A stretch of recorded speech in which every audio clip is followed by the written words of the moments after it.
Hello and welcome back. Enrichment lecture today, and the topic for today rather is one of my favorite topics, which is series.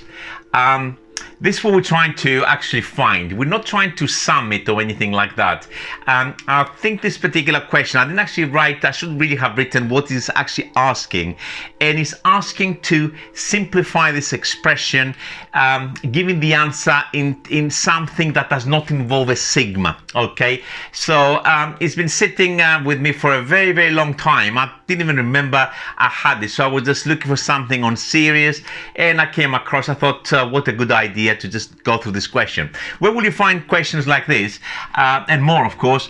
If you go to my website, booklets, advanced, and the PDF, the booklet is called Serious Exam Questions. The only problem with this particular booklet is targeting undergrad. So it's going to have a lot of things with convergence and things like that, ratio test and comparison test and all these little other bits and pieces, which might not be of interest to you. But so you have to cherry pick the questions that you're after. But it has some amazing techniques there, some amazing questions to go through. Okay, so let's have a little think about this question. What's our first thoughts? As soon as I see a question like this, probably I want to cry. I mean, I still haven't got over my fear that I had as a young student when I look at horrible looking things like this. And as soon as I go over that fear, the next thing to notice is this term here, n choose r. This particular term is very special and appears in the binomial expansion. So I'm going to write the binomial expansion up here for reference. So if you're having a plus b to the power of n, this is in fact is the sum from r is equal to 0, and it goes all the way up to n, and we're having n choose r. This is this term that we're seeing in there, and then we got a to the r, b to the n minus r, and all of this of course is inside the summation. So that's the binomial expansion. So I'm looking at this, and I've got things which look like that, but I have a slight problem. Look, I've got like something a to the r like I've got here, and I've got something else to the power of n minus r. I've got this coefficient. If only this was a 0. It's a 1. So how are we going to deal with this particular problem? Okay, it's actually very straightforward if you think about it. What I'm going to do is I'm going to call this what I'm trying to find S for sum if you want. And then I'm going to say, okay, if r is equal to 0, so I could start my summation from 0. What does the first term, the one that's missing there, that I would dearly like to have, would have looked like?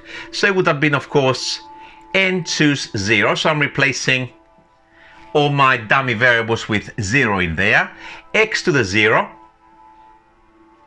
And then I would have had 1 plus x squared to the power of, this is 0 to the power of n. N to 0 is of course 1, x to the 0 is 1. So this is in fact the first term that is missing. If I could add this to the right hand side essentially of this equation, I can actually run this particular sigma summation, if you want, or notation, whatever you want to call it, from r is equal to 0. So I'm going to do exactly that.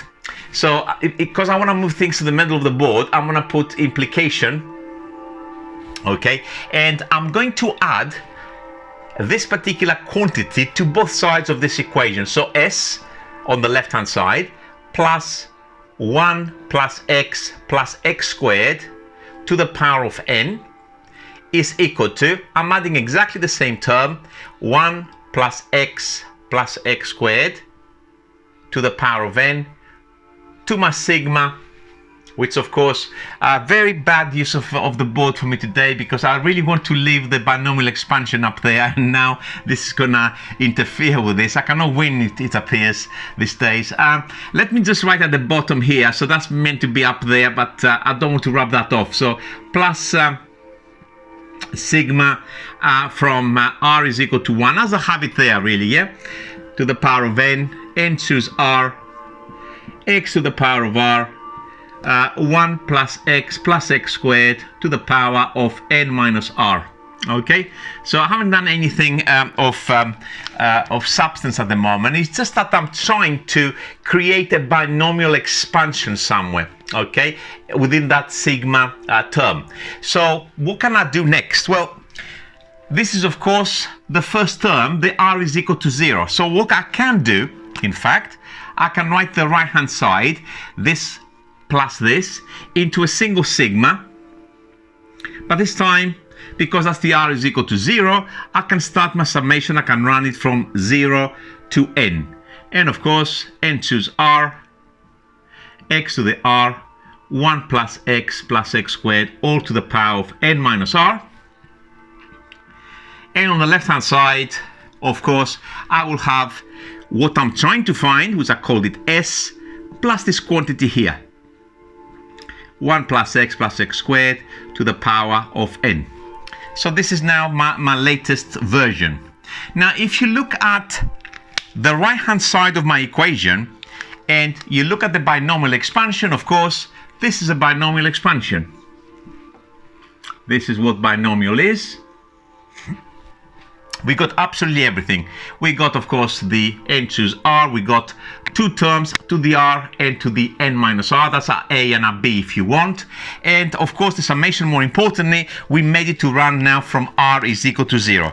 So this I can actually write now as a plus b, where this is my a and this is my b. So I have x plus 1 plus x squared, no brackets really are needed, to the power of n. So this is just by direct application of this formula, is equal to, of course, s plus 1 plus x squared to the power of n. Simplify this a little bit better. So I'm just writing stuff. I shouldn't really be writing all of this. It should be quite straightforward to see what's going to happen now. We got, of course, on the right, simplifying, x squared plus 2x plus 1, all to the power of n, which of course will recognize this as a binomial x plus 1 all squared. That is just the interior of this bracket, but of course all of that is to the power of n, which of course we can write this now as x squared plus 2x plus 1 to the power of 2n. So I'm just avoiding writing too much stuff on the board. Please do, if you try to follow this, put the extra lines. And therefore I have achieved my target. What I'm trying to find, which I called s, that was what the question was asking, is in fact in its simplest form, and sigma 3 equal to, oops, I made a mistake, and that should be x plus 1. Making mistakes. I hope you can follow it from what I've done, because I've rubbed it off. It should have been x squared plus 2x plus 1 to the power, of course, n, x plus 1 all squared, all to the power of n, which I can write as x plus 1 to the power of 2n. So when I rubbed it off here, I didn't replace the interior of the bracket with a new expression. So that should have been, of course, x plus 1 to the power of 2n. So apologies for that. It's been a very, very long day. So I can simplify this now. 2x plus 1 to the power of 2n. That's this term here. And of course, just subtract 1 plus x squared, of course, to the power of n. And this is as simple as I'm going to write this particular answer for my sum. I hope you find this useful and you enjoyed it as much as I did. I'll see you very soon. And who's laughing now?